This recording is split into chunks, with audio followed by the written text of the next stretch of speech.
Selamat pagi semuanya. Perkenalkan, kami dari kelompok 7 ingin mempresentasikan tugas terakhir kami pada proyek statistika probabilitas. Sebelum itu, saya ingin memperkenalkan anggota dari kelompok 7.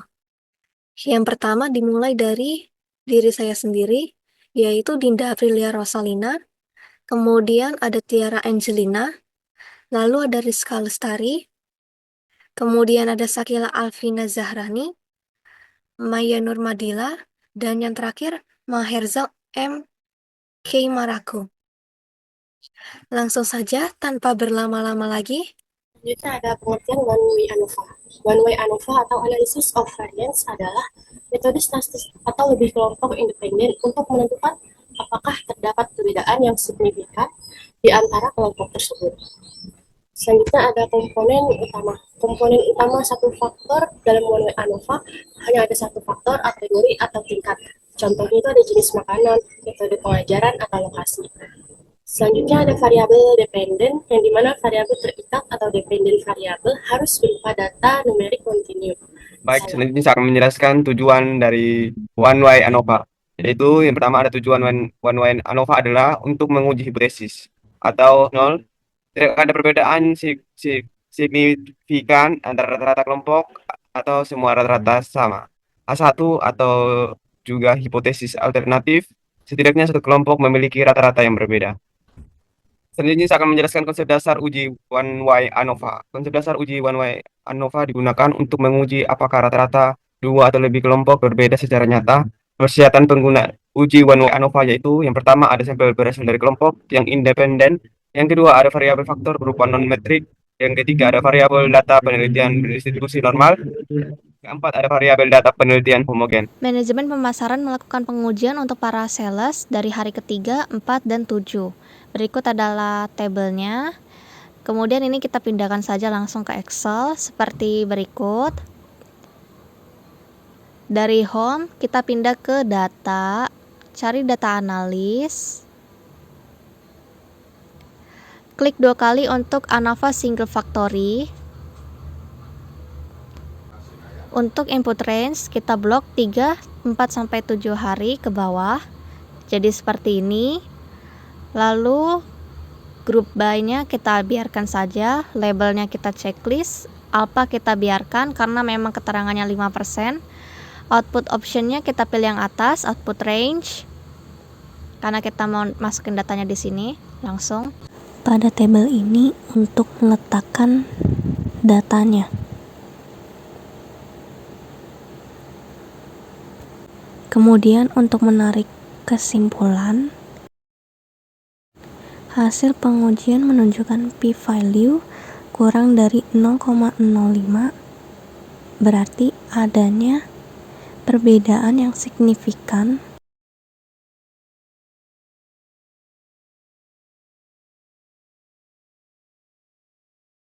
ANOVA atau Analysis of Variances adalah metode statistik yang digunakan untuk menganalisis pengaruh dua faktor atau variabel independen terhadap satu variabel dependen yang berskala kontinu atau numerik. Metode ini juga digunakan untuk menentukan apakah terdapat interaksi antara kedua faktor tersebut dalam mempengaruhi variabel dependen. Selanjutnya, ada tujuan tuai ANOVA, itu untuk mengetahui apakah ada pengaruh signifikan dari dua faktor atau lebih terhadap variabel dependen. Tuai ANOVA juga digunakan untuk memperkirakan bagaimana rata-rata variabel kuantitatif berubah sesuai level dua variabel kategori. Selanjutnya saya akan menjelaskan komponen utama. Dalam komponen utama, tuai ANOVA terdapat dua variabel independen dan satu variabel dependen. Contoh, jenis pupuk, jumlah air, dan hasil panen tanaman. Lalu ada konsep dasar uji tuai ANOVA. Konsep dasar uji tuai ANOVA digunakan untuk membandingkan perbedaan rata-rata antara kelompok yang telah dibagi pada dua variabel faktor. Persyaratan penggunaan uji tuai ANOVA yaitu yang pertama ada sampel berasal dari kelompok yang independen. Dua, variabel faktor adalah data non-metrik atau data kategorikal. Yang ketiga, variabel dependen adalah data berskala kuantitatif atau interval dan rasio. Yang keempat, nilai residual standar berdistribusi normal. Yang kelima, varian antar kelompok harus homogen. Saya akan menjelaskan gimana cara mengerjakan tuai ANOVA menggunakan SPSS 23. Y ANOVA, seorang manajer ingin mengetahui apakah karakteristik pada kemasan dan harga bisa mempengaruhi tingkat pada penjualan.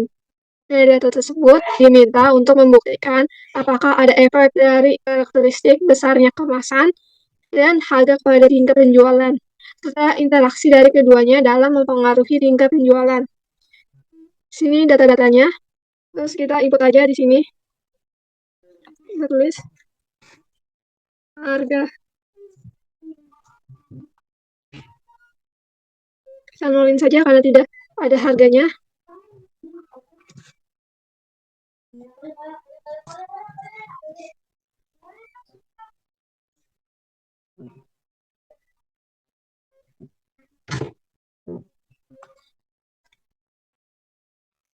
Yang kedua, kita tulis kemasan. Ini di label kita tulis karakteristik kemasan.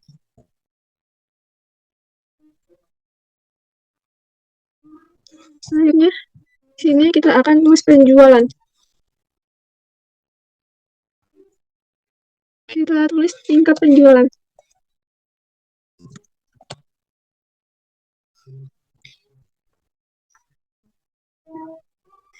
Untuk kemasan, kita desimalnya kita nolin saja. Terus yang untuk penjualan, satu aja karena di belakangnya komanya cuma satu, jadi kita tulis satu aja desimalnya. Terus kita pada label tingkat harga, kita klik values-nya, bisa ketik 1. Terus pada labelnya kita tulis tinggi. Bisa kita klik Edge. Terus lanjut lagi, 2. Labelnya tulis rendah. Kalau sudah, kita klik OK. Untuk name kemasan, pada label karakteristik kemasan, kita klik values-nya. Terus klik 1. Kita tulis kecil.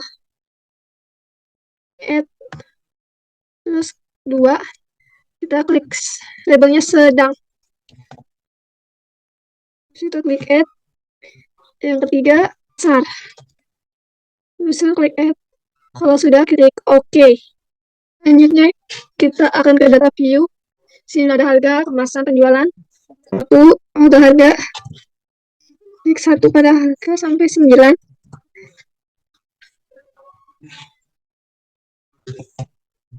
Kita klik kemasan untuk tinggi. Yang pertama kecil, itu ada 3. Klik aja 1 di bawah 3. Yang kedua untuk sedang, klik 3. Nomor 3 untuk besar, ada 3.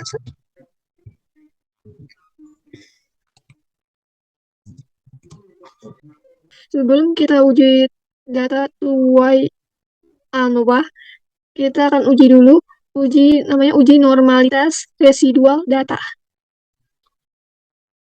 Yang pertama, klik analis, terus klik general linear model, habis itu klik univariate. Tingkat harga dan karakteristik masuk ke fixed, dependennya tingkat penjualan, kemudian tekan save. Kemudian kita checklist standar, lalu tekan continue. Hasilnya jadi seperti ini. Kemudian kita ke analis, deskripsi dan explore. Lalu kita tekan plot. Hasilnya seperti ini, checklist normality plot, lalu continue, dan data dapat disajikan. Sekarang kita pergi ke analis, general, dan univariate. Lalu tekan option. Di display kita masukkan harga, kemasan, harga, dan harga kali kemasan. Lalu checklist deskriptif.